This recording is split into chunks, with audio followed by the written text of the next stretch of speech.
Now, in our first level of understanding warping technology, we're going to discuss first the four main different ways beats, tones, texture, and complex can be used to match the current audio material. So let's start with this drums pattern here.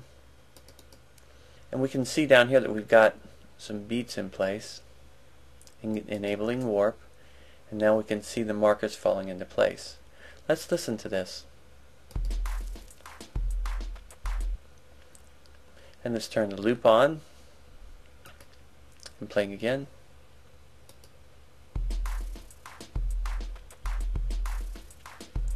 Now if we match the wrong style, this is a beat-based thing, but if I put it to like tones,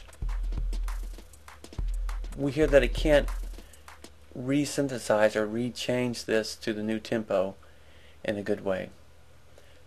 If we go back to beats, we're doing much better.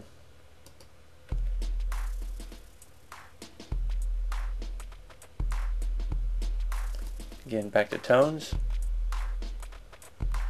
So the type of resynthesis or warping we're asking it to do does not help it match the beats more easily. It helps it warp it without the sound being noticeable. Let's go down here now to arpeggiator. You can see we've got some broken up parts and then some sustained parts. Let's listen to that. Now currently this is set to tones because it does have kind of sustained sound to it. But let's put it now to beats and listen. You can hear bumpiness coming in. Let's go now to texture. And we hear sort of weird tunnel-like effect on the sound, which is not bad, but it's just not an accurate recreation. So that's for arpeggiators based on a sound that has a steady sound. Again, that would be good for tones. Synthesizer pad sounds, this next one, are a bit more complex, and they have interweaving phase cancellations, etc. often, or sometimes some effects added. So texture is great for figuring these out. Let's listen to this. Now switching that to the beats mode. Now our tempo is the same. Let's go ahead and change this tempo. Now as soon as it has to re-synthesize it, because we changed the tempo so it doesn't match, now we can hear it. The texture is doing a great job. Now sometimes with texture it's making its best guess, but you can fine-tune some of these other parameters down here, the actual size of the little grains that it's trying to use, and some fluctuation factor there, some flux. So you can fine-tune these and see how they work for you. And then finally we have the complete mixture of a song, and let's just listen to this. Let's go beats and change the tempo again.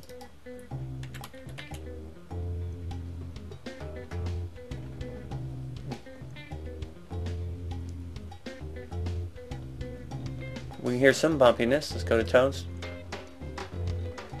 Very bad. Let's come down to complex.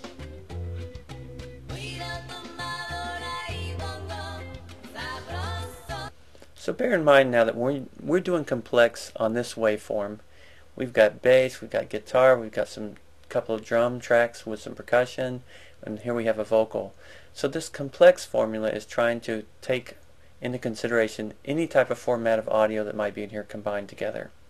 Okay, so that's a quick explanation of the different modes for the warping technology. Let's move on now to actually talking about the warp markers. Now I'm going to be looking at this one here which says help me because the timing is not very good.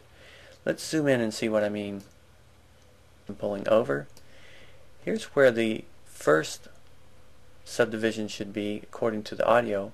If I double click and pull this over, I've told Ableton Live that it should adjust the timing between this one and that one so it takes exactly 1/16th note. And we can continue on as needed. If you see they're close, this one's close enough I'm not going to worry about, I can ignore it. Again, to activate one of these warp markers, simply double click, it turns yellow, then you can click and hold and move it into place. Now this one's a little bit late, but I know that by pulling this one forward, it's going to squeeze that one forward also. So we're pretty close there. I'm going to leave that go. Same thing again, we've got several in a row that are a little bit after the beat. Pull this back, double click, hold. And now when Ableton Live plays this back, it will adjust the playback of every fragment to match exactly to the song. So even though this was originally not done very well, it's played unevenly, and it's audio, I can still correct the timing by using warp markers. And let's go ahead and finish this first measure. We'll listen to that. Pretty close. Pulling this one over, and our last one back. Let's say now, we'll listen to the first part of this. We can see here we've got 4 beats that have been corrected and the other ones that have not. I'm going to turn on the metronome so we can hear this and launch the clip.